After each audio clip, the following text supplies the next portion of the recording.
Assalamualaikum warahmatullahi wabarakatuh. Perkenalkan, nama saya Desi Anindita Maimana Rusamsi, kelas 11 IPA 2. Saya akan mempresentasikan sistem koordinasi. Guys, setiap melakukan aktivitas pasti ada bagian tubuh kamu yang bergerak bersamaan kan?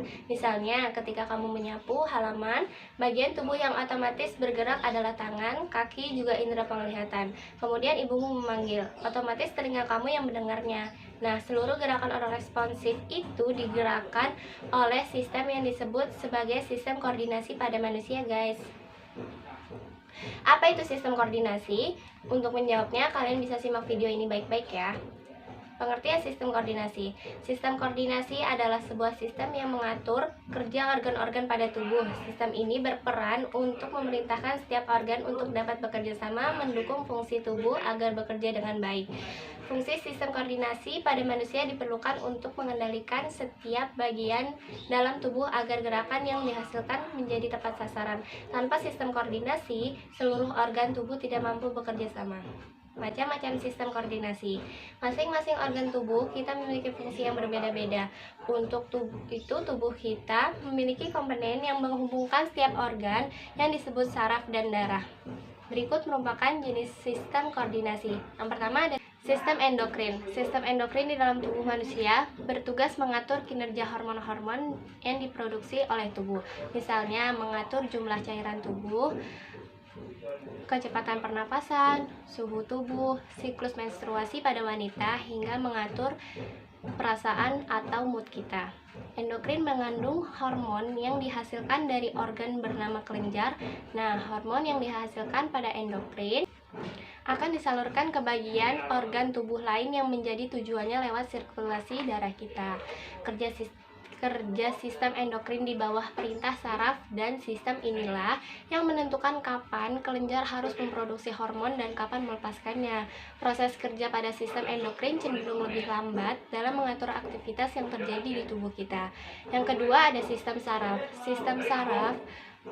Sistem saraf adalah organ yang terdiri dari sel-sel neuron dan sel-sel pendukungnya. Sel saraf bekerja menggunakan perbedaan potensial listrik untuk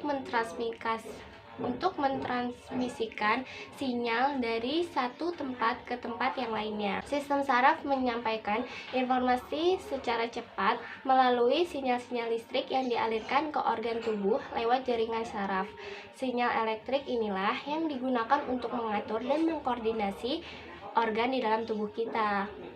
Sistem saraf terdiri atas yang pertama ada sistem saraf pusat. Sistem saraf ini menjadi pusat segala koordinasi dan regulasi organ-organ dalam tubuh. Sistem saraf pusat terhubung dengan otak dan saraf sumsum tulang belakang. Otak memiliki beragam fungsi penting dalam sistem koordinasi pada manusia.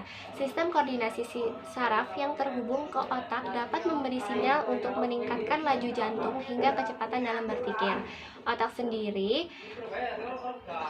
sendiri terdiri atas beberapa bagian, yaitu otak besar, otak tengah, dan otak kecil.